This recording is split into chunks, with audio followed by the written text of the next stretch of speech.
Good morning दोस्तों। आज सुबह सुबह स्टार्ट कर रहा हूँ मैं आप लोगों के साथ। पार्ट 5 लास्ट पार्ट है। स्पेशल कोड का खुश होने की जरूरत नहीं है। आगे बहुत सारा सिलेबस है। माना थोड़ा सा टॉपिक ऐसा था कि आपको इंटरेस्ट नहीं आ रहा था, बट अच्छा टॉपिक है। एग्जाम पॉइंट ऑफ व्यू से भी अच्छा टॉपिक है। अच्छे से पढ़ना, कोई डाउट आए तो मुझसे पूछना। छोटा सा पार्ट एक बाकी है, particular to be set out in the address for services of someone. चलिए स्टार्ट करते हैं। बेटा, एक होता है केविट। ये केविट का मतलब क्या होता है, ये समझो। जब आप कोई ऐसा काम कर रहे हो जिससे आपको ऐसा लग रहा है कि कोई भी व्यक्ति आपके ऊपर, कोई पर्सन जो है ना, कोई भी पर्सन, ठीक है, जो अननोन है, कोई भी पर्सन आप पर केस फाइल कर सकता है। आप कोई ऐसा काम कर रहे हो जब आपको ऐसा लग रहा है कि कोई पर्सन आपके ऊपर केस फाइल कर सकता है, और मान लो उस वक्त आपको सम्मन नहीं मिला, उस वक्त आपको सम्मन नहीं मिला, तो कोर्ट आपके ऊपर क्या कर देगा, एक्स पार्टी डिसीजन दे देगा। क्या दे देगा? एक्स पार्टी डिसीजन दे देगा। मतलब अगर उसने सम्मन भेजा और आपको नहीं मिला, तो होगा क्या, उस पर्सन के फेवर में कोर्ट क्या दे देगा, डिसीजन दे देगा, और आपके अगेंस्ट वारंट वगैरह इशू हो सकते हैं। तो ऐसी सिचुएशन से बचने के लिए मोस्टली वो पर्सन क्या करते हैं, जिन्हें ऐसा लग रहा है कि उनके ऊपर कभी भी कोई केस फाइल कर सकता है। बेसिकली बड़े बड़े पॉलिटिशियंस होते हैं, ये जो बड़े लोग होते हैं, इनको, इनके आए दिन ऐसे बड़ी कंपनीज हैं, इनके डील्स होते रहते हैं। मान लो इनके ऊपर कोई केस आ गया और इन्हें ऐसा लग रहा है कि सम्मन नहीं मिला और एक्स पार्टी डिसीजन आ जाएगा, तो मेरा तो नुकसान हो जाएगा। इसलिए केविट फाइल करते हैं। उस सिचुएशन से बचने के लिए ये केविट फाइल करते हैं। इस केविट फाइल करने का फायदा क्या होता है, कोर्ट जो है ना वो एक्स पार्टी डिसीजन नहीं देती। क्या नहीं देती? ये एक्स पार्टी डिसीजन नहीं देती। आप इससे बच जाते हो। तो अब क्या करते हैं, केविट में हम क्या करते हैं, पूरा एड्रेस, फुल एड्रेस। केविट में हम क्या फाइल करके आते हैं, फुल एड्रेस। हम कोर्ट को पूरा एड्रेस, ठीक है, पूरा एड्रेस दे के आते हैं, ताकि कभी कोर्ट हमें सम्मन भेजे, ठीक है। अच्छा, कोर्ट हमें सम्मन भेजे तो इस एड्रेस पे भेजना, हम कोर्ट को बता के आते हैं। जो केविट होता है ना, पिटीशन के लिए अपील देते हैं, एप्लीकेशन देते हैं, ये बहुत ज़रूरी है। यहाँ पर हम कोर्ट में जाकर क्या बोलते हैं कि ये केविट ले लो, मीन्स फुल एड्रेस देकर आते हैं, ताकि जब भी आपको सम्मन भेजना हो तो इस एड्रेस पे भेजना। अब फुल एड्रेस में flat number, building name, landmark, area, fax number, mobile number, state name, city name, email ID, postal code, ये सब हम देकर आते हैं, ताकि जब भी सम्मन आए तो हमें भेज दिया जाए, हमारे पास से वो सम्मन मिस ना हो, ताकि हम एक्स पार्टी डिसीजन की सिचुएशन से बच सकें। समझ में आया?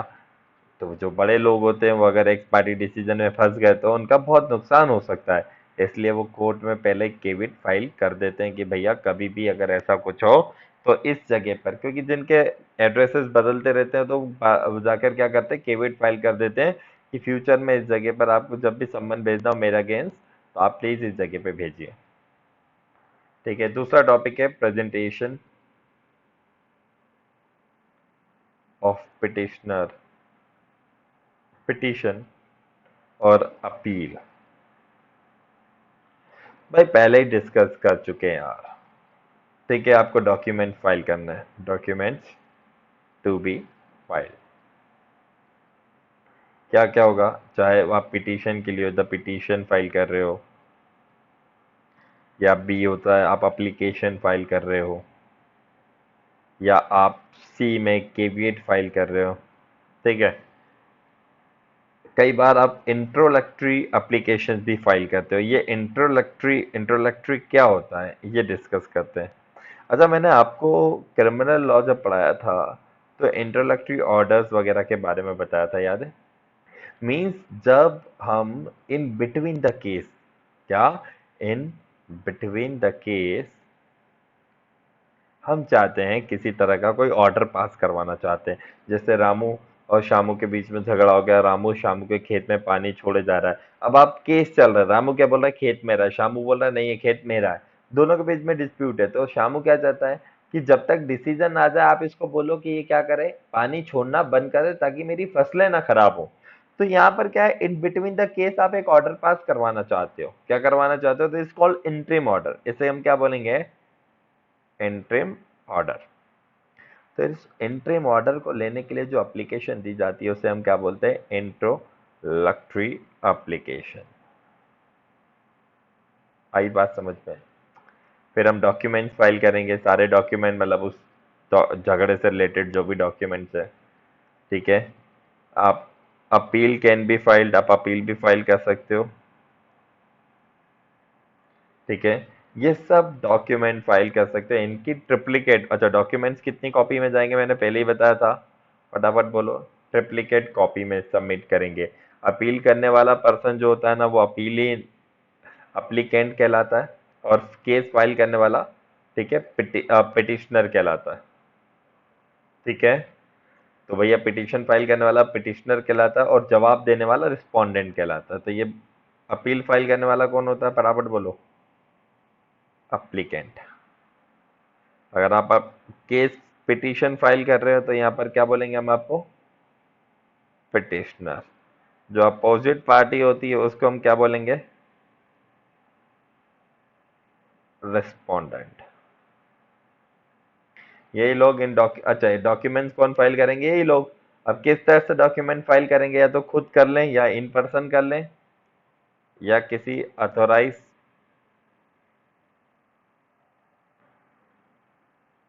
रिप्रेजेंटेटिव के थ्रू भी आ सकते हैं, या कई बार ये एडवोकेट के थ्रू भी आते हैं। कई बार क्या, most of the time advocate के थ्रू ये पास कर सकते, मतलब आते हैं हमेशा। और याद रखना, prescribe form along with prescribe fee के साथ आपको आना है।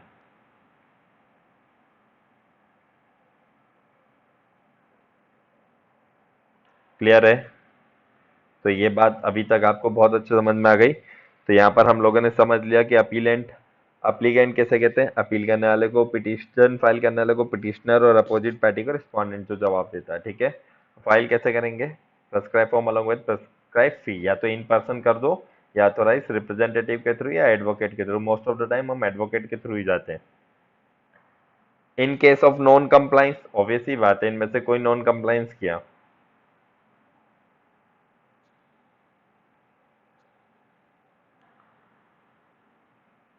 तो भाई वो आपकी क्या कर देगा, उस एप्लीकेशन को रिजेक्ट कर देगा। क्या कर देगा भाई, जैसे मान लो आपने फीस नहीं दी फॉर एग्जांपल, तो आपका जो एप्लीकेशन है, जो आपको रिकॉग्नाइजेशन दिया था केस फाइल करने के लिए, वो क्या कर देगा, रिजेक्ट कर देगा।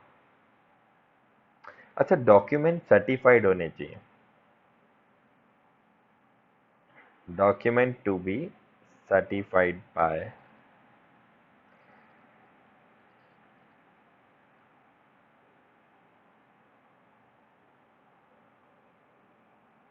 पिटीशन एप्लीकेशन, जो भी डॉक्यूमेंट होगा ना, वो कौन देगा, या तो अथोराइज रिप्रेजेंटेटिव के थ्रू सर्टिफाइड होगा। कौन, अथोराइज रिप्रेजेंटेटिव के थ्रू आप उससे सर्टिफाइड मतलब साइन करवाओगे, या एडवोकेट के थ्रू आप उस पर क्या करोगे, आप सर्टिफाइड कराओगे। इवन उस पर हम क्या लिखेंगे, पेज नंबर लिखेंगे, इवन उसका इंडेक्स, जैसे बुक्स में नहीं होता कि 1 से लेके चैप्टर 1 जो है वो 1 से लेके 20 पेज तक है, चैप्टर 2 21 से लेके 30 तक है। तो इंडेक्स प्रॉपर आपको इंडेक्स भी फाइल करना पड़ेगा। और याद रखना ये सब कौन कितनी कॉपी में जाएंगे, ट्रिप्लीकेट कॉपी में। और इंडेक्स में आपको प्रॉपर डिटेल देनी है, पूरी डिटेल है ना, full details.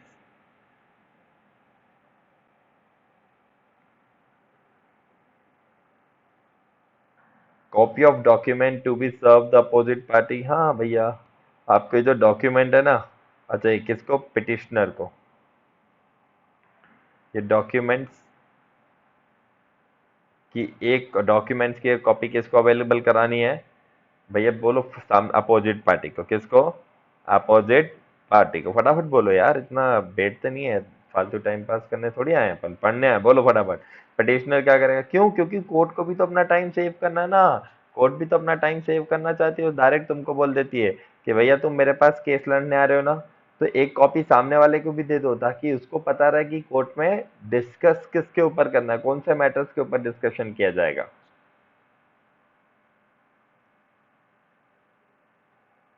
In case of pending matters,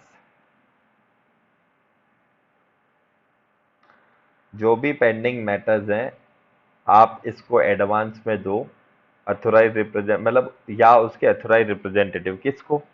भाई अपोजिट पार्टी को एडवांस में ही क्या कर दो, आप फाइल कर दो, मतलब डॉक्यूमेंट सर्व कर दो। आप उसको नोटिस में लिख के दे दो कि हम इन इन मैटर्स पर, जिन मैटर्स पर आप डिस्कशन करना चाह रहे हो, आप उन मैटर्स पर क्या करना चाहते हो, डिस्कशन करना चाह रहे हो, ताकि वो भी घर से प्रिपेयर होकर आए और उन्हीं मैटर्स पर आकर डिस्कशन करे। Memorandum of appeal, C envelope and notice form. अरे यार बहुत इजी सा टॉपिक है। मेमोरेंडम ऑफ अपील जब आएगा ना, उसके साथ फीस होगी, ऑब्वियस सी बात है। ठीक है। अब ये सब एक एनवलप में देना है, और एनवलप का साइज क्या होगा? तो अकॉर्डिंग टू डॉक्यूमेंट, जितना बड़ा डॉक्यूमेंट उतना बड़ा, उतना बड़ा क्या? अरे उतना बड़ा एनवलप यार। ये अब ये बातें भी पढ़ानी पड़ेंगी क्या? हाँ नहीं ना। तो भैया आप नोटिस फॉर्म दे रहे हो या कुछ भी भेज रहे हो, उसका एनवलप उतनी साइज का होगा जितना बड़ा वो डॉक्यूमेंट है। प्रोडक्शन ऑफ, मैंने कहा था ना बहुत इजी इजी से टॉपिक हैं। प्रोडक्शन बस ये सिर्फ दिखने के हैं। Production of authorisation for an on behalf of an association.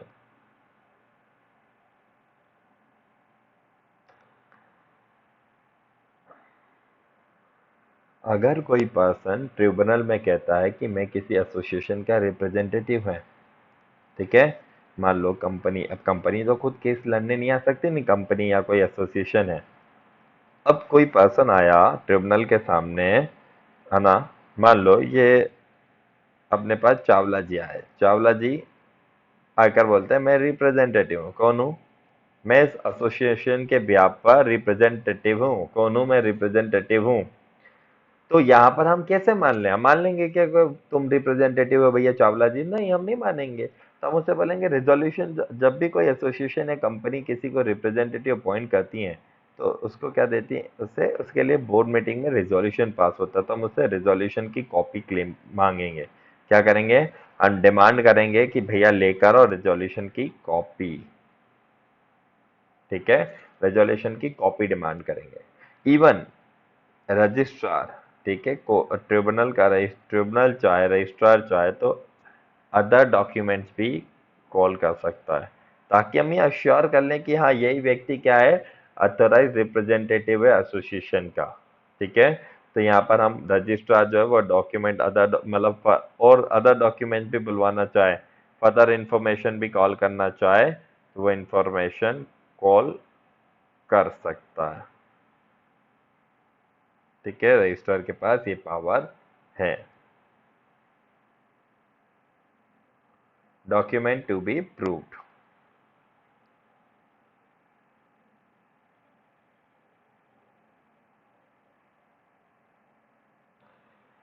भाई अपील हो,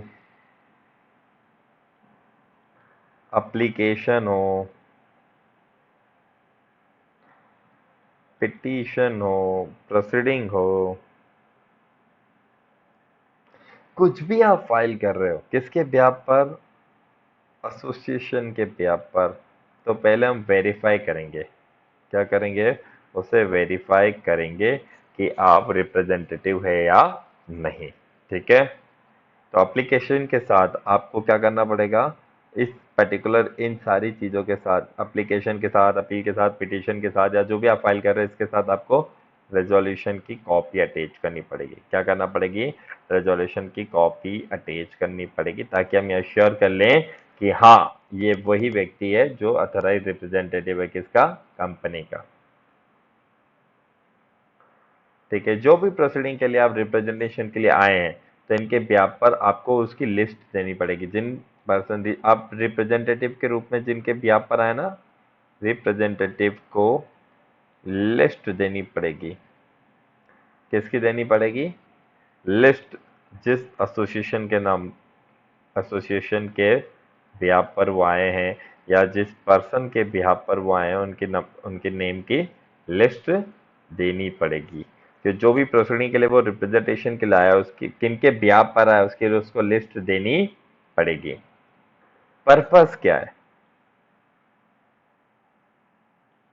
ताकि रजिस्ट्रार वेरीफाई कर ले कि वो मेंबर उस कंडक्ट में है या नहीं। मान लो इसने लिस्ट दी कि मैं ए, बी और सी के ब्याह पर आया हूं, तो ये पर्पस भी बताएगा कि मैं इस पर्पस के लिए रिप्रेजेंटेशन देने आया हूं। तो यहां पर रजिस्ट्रार वेरीफाई करेगा कि क्या ए, बी, सी उस कंडक्ट में एंगेज हैं या नहीं। अगर एंगेज हैं तो इसका रिप्रेजेंटेशन अपन सुनेंगे, नहीं तो बोल देंगे भैया ये पार्टी का लेना देना ही नहीं है, तू क्यों आया है फालतू में। ठीक है, समझ में आया? अच्छा, फिर मैंने एक और बात बोली थी, power of ROC. ROC to call और मोर इंफॉर्मेशन।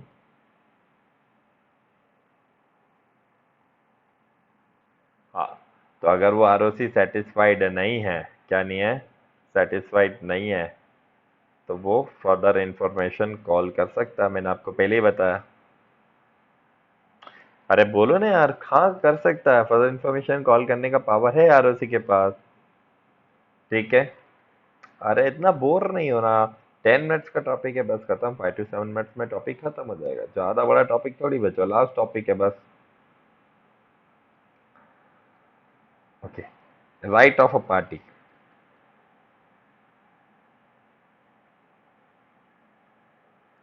टू appear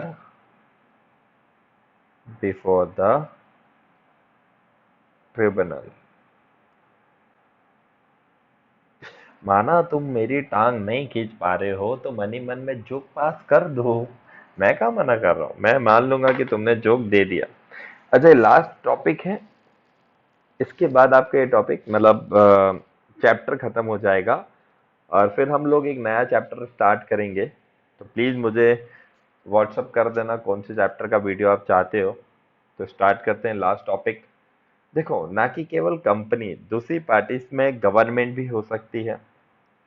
ठीक है, right of a party to appear before the tribunal, है ना, वो ट्रिब्यूनल के सामने आकर क्या कर सकता है बेटा? केसेस को रिप्रेजेंट कर सकता है, कोई दिक्कत नहीं है। अब केवल कंपनी के व्यापार, अभी अपन ने पढ़ा कंपनी एसोसिएशन के व्यापार कोई रिप्रेजेंटेशन देना है। इवन गवर्नमेंट के व्यापार, कोई लिक्विडेटर का नाम सुना है? लिक्विडेटर वो पर्सन होता है जो वाइंडिंग अप के टाइम पे आता है, लिक्विडेटर भी हो सकता है। या रीजनल डायरेक्टर, जिसे आपने कंपनी लॉ में रोमा डार्लिंग के नाम से भी जानते हो आप, इसे रीजनल डायरेक्टर भी हो सकता है। इन सब लोगों के पास भी एक पावर होता है। ये ट्रिब्यूनल के सामने अगर इनको शो होना है तो ये ट्रिब्यूनल के सामने या तो इन पर्सन आ सकते हैं, पर गवर्नमेंट आ सकती है क्या? भाई गवर्नमेंट तो नहीं आ सकती। लिक्विडेटर आ सकता है या रीजनल डायरेक्टर इन पर्सन आ सकता है, पर मोस्ट ऑफ द टाइम ये लोग अपने रिप्रेजेंटेटिव के थ्रू ही आते हैं। ठीक है, तो ये ट्रिब्यूनल के सामने या तो इन पर्सन या कैसे आएंगे? रिप्रेजेंटेटिव के थ्रू। अब रिप्रेजेंटेटिव कौन होता है? या अपना वकील साहब ही होते हैं। ठीक है, या अगर वकील नहीं है तो कंपनी का कोई ऑफिसर, सीएस। तो इनके ब्याह पर, मतलब इनके ब्याह पर रिप्रेजेंटेशन के थ्रू। तो कैसे अपॉइंट होगा, चलो और डिस्कस कर लेते हैं। हाउ अ पार्टी में अपियर बिफोर ट्रिब्यूनल। पहला पॉइंट क्या है? हाउ अ पार्टी में अपियर बिफोर ट्रिब्यूनल। तो या तो भैया इन पर्सन आ जाओ, मैंने आपको बताया अभी, या थ्रू अथोराइज पर्सन के भी आप आ सकते हो। अच्छा, कैसे आओगे, या तो इन पर्सन या रिप्रेजेंटेटिव के थ्रू आओ। पर इसे अपॉइंट करने के लिए क्या करना पड़ेगा, इसका अपॉइंटमेंट होगा राइटिंग में। आई बात समझ में। फॉर्मेलिटीज क्या है, नहीं जो भी पर्सन आएगा, या तो एडवोकेट आया, अब भाई मैक्सिमम क्या आता है, एडवोकेट आया, तो उसे लाना पड़ेगा वकालतनामा। क्या लाना पड़ेगा, वकालतनामा। वकालतनामा पेश करना होगा, वरना आपको मेमोरेंडम ऑफ अपीयरेंस लाना पड़ेगा। या तो वकालतनामा ले आओ, अगर आप एडवोकेट नहीं है तो आप क्या लेकर आओगे, भाई आप सीएस हो, या तो फिर आपको लाना पड़ेगा मेमोरेंडम ऑफ अपीयरेंस। वो मैंने कहा था ना, राइटिंग में आपको पावर दिया जाता है, मेमोरेंडम ऑफ अपीयरेंस, कि हाँ मैं इसके भी पर आ सकता हूँ, लाना पड़ेगा फॉर्म नंबर 12 के अकॉर्डिंगली। ठीक है, उसे फॉर्म नंबर 12 के अकॉर्डिंगली फाइल करना है। थर्ड वाली पॉइंट है authorisation by central government, regional director, ROC या official liquidator.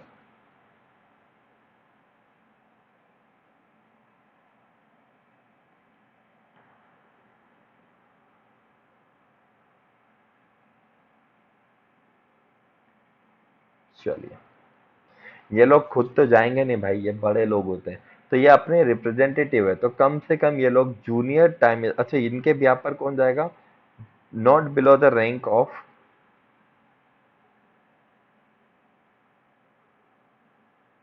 Of junior time scale.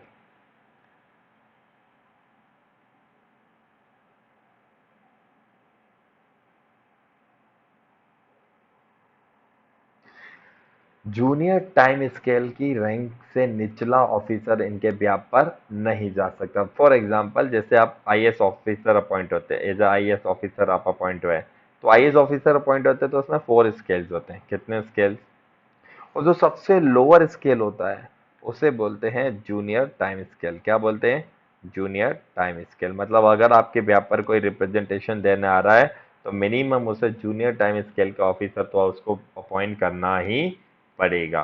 तो गवर्नमेंट में भी ऑफिसर्स के लिए स्केल्स होते हैं, तो मिनिमम जूनियर टाइम स्केल का पर्सन तो उसे एज ए रिप्रेजेंटेटिव अपॉइंट करना पड़ेगा। इससे बिलो द रैंक वाला ऑफिसर उसके अपॉइंट, मतलब उसके ब्याह पर रिप्रेजेंटेशन देने नहीं जा सकता। इसके बाद who can the authorise officer of central government, RD, ROC और ऑफिशियल लिक्विडेटर। अरे अभी बताया जूनियर टाइम स्केल, है ना, कम से कम जूनियर टाइम स्केल वाले टॉपिक की बात अभी करी ना, कि पिछले पॉइंट में बताया मैंने आपको कम कौन जाएगा अपॉइंट होकर, मिनिमम जूनियर टाइम स्केल वाला ऑफिसर तो चाहिए। चलो, पावर ऑफ ट्रिब्यूनल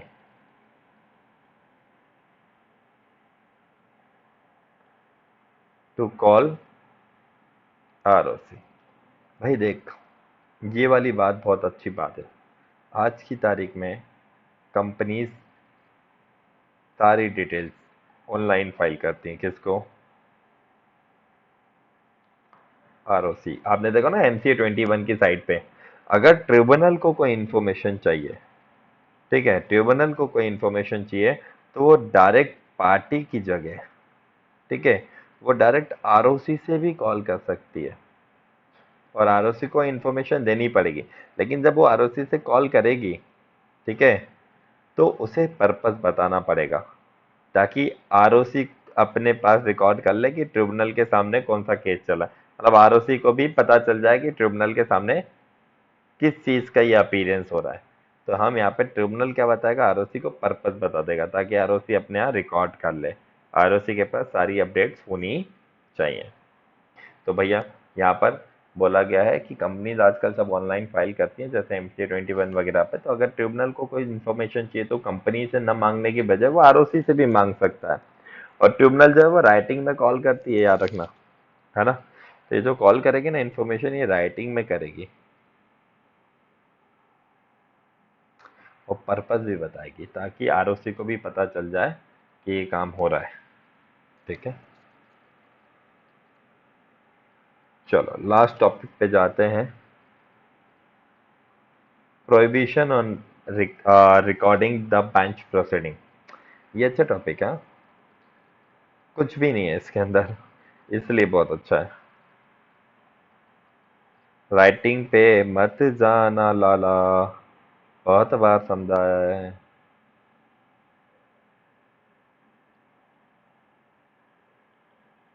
तो अकॉर्डिंग टू सेक्शन 78, बेंच की प्रोसीडिंग को, जो बेंच के अंदर क्या चल रही है, मतलब जो ट्रायल चल रहा है, जो प्रोसीडिंग चल रही है, ठीक है, इसका ऑडियो, वीडियो क्लिप रिकॉर्ड करना प्रोहिबिट है। जैसे मंदिरों में फोटो खींचना प्रोहिबिट होता है ना, वैसे बेंच की प्रोसीडिंग को भी रिकॉर्ड करना प्रोहिबिट है। पार्टी तो नहीं करेंगी, इवन पार्टी का रिप्रेजेंटेटिव भी ऐसी हरकतें नहीं कर सकता। सर आपने तो बहुत सारी पिक्चरों में, हमने तो देखा कोर्ट के अंदर लोग कैमरा लेके खड़े होते हैं। हाँ तो वो ले सकते हैं, एक्सेप्शंस आर ऑलवेज देयर। उसके लिए आपको परमिशन लेनी पड़ती है। आप ट्रिब्यूनल से भी लोगे कि भैया मुझे फ्यूचर में टीचिंग पर्पस के लिए या इस पर्पस के लिए ये चीज़ की ज़रूरत होगी, तो मुझे रिकॉर्ड करने दीजिए, या देश के लिए बहुत अच्छा सबक है ये चीज़, तो मुझे रिकॉर्ड करने दीजिए। और ट्रिब्यूनल को लगता है तो आपको परमिशन दे देगी, पर बिना परमिशन के तो प्रोहिबिट है। ठीक है, तो ऐसा नहीं कि वैष्णो देवी मंदिर में फोटो खींचना मना है, तो वैष्णो देवी मंदिर की इमेजेस नहीं है। हाँ परमिशन के साथ हो सकती हैं, कोई दिक्कत नहीं है। सो चिल, ज्यादा दिमाग में प्रश्न मत लाओ, टॉपिक को पढ़ो, अच्छे से पढ़ो, मजे लो। और कोई भी प्रॉब्लम हो तो मुझे कॉल कर लेना, नंबर आपके पास ऑलरेडी हैं, वीडियो में देखो। वीडियो के एंड में फिर बता देता हूँ, 7999339125। So have a nice day, take care, sweet dreams. और आइए टॉपिक को अच्छे से पढ़ लेना। स्वीट ड्रीम्स के आप थोड़ी सोओगे मेरे लेक्चर के बाद, अभी तो मॉर्निंग हो रहा है। तो गुड आफ्टरनून कर सकते हैं, क्योंकि आलसी हो ना। Bye bye.